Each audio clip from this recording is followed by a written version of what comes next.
सी financial literacy एक mindset भी है और साथ के साथ लाइफ स्किल भी है। और सभी अल्ट्रा रिच लोग अपने बच्चों को फाइनेंशियल लिटरेसी की एजुकेशन बहुत कम उम्र में देना शुरू करते हैं। तो मान लीजिए आपका बच्चा 3 साल से ज़्यादा उम्र का है, चाहे वो 5 साल का है, 8 का है, 12 का है। आप ये एज्यूम नहीं कीजिए कि बच्चा है अभी खेलने कूदने दो, बड़ा होकर तो उसको ज़िम्मेदारियाँ लेनी ही है, फिर तो उसको काम करना ही है।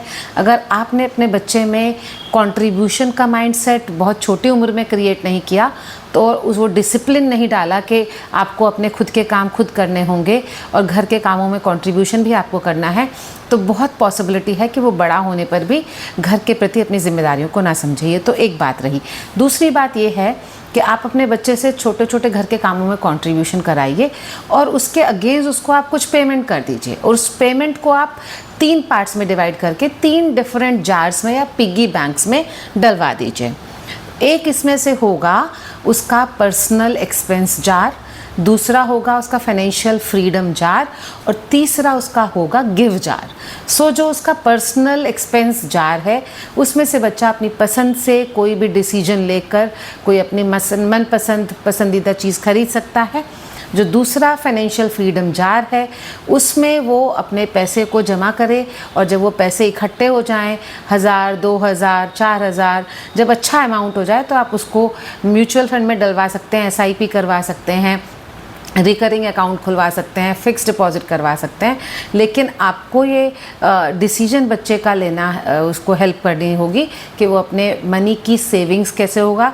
इस एक्ट के थ्रू आप उसको सेविंग्स में, ग्रोथ ऑफ मनी में, इन्वेस्टमेंट्स में भी बहुत कम उम्र से एजुकेट करना शुरू कर सकते हैं।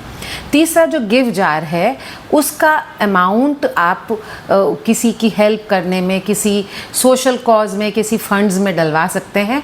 तो बच्चे में एक सेंस ऑफ रिस्पॉन्सिबिलिटी आएगा, सोसाइटी में उसका इंक्लूजन होगा, और the child would learn that we being privileged are responsible for taking care of other people who are not so privileged in our society. So कैसे आप इसको हैंडल करेंगे? For example, अगर आपने अपने बच्चे को किसी टास्क के अगेंस्ट 50 रुपीज़ दिए तो 20 उसके जाते हैं पर्सनल एक्सपेंस जार में, 20 रुपीज़ जाते हैं उसके फाइनेंशियल फ्रीडम जार में, और जो 10 रुपीज़ बचते हैं वो आप गिव जार में उसको ड्रॉप करवा सकते हैं। तो ये तो छोटेपन में है। जैसे जैसे बच्चा बड़ा होगा और उसके और घर की जिम्मेदारियां बढ़ेंगी तो उसका फॉर्मूला अलग होता है। इसके बारे में मैं आपसे आपकी बजटिंग के बारे में फिर बात करूँगी। तो आपने ये टिप इम्प्लीमेंट की या नहीं की, और इससे आपके बच्चे के सेंस ऑफ रिस्पॉन्सिबिलिटी में, घर में कंट्रीब्यूशन करने में और मनी मैनेजमेंट की स्किल्स में क्या डिफरेंस आ रहा है? Do not forget to write in the comment. You may save this reel and you may come back to the same post and you may respond to me. Here we go. Happy parenting.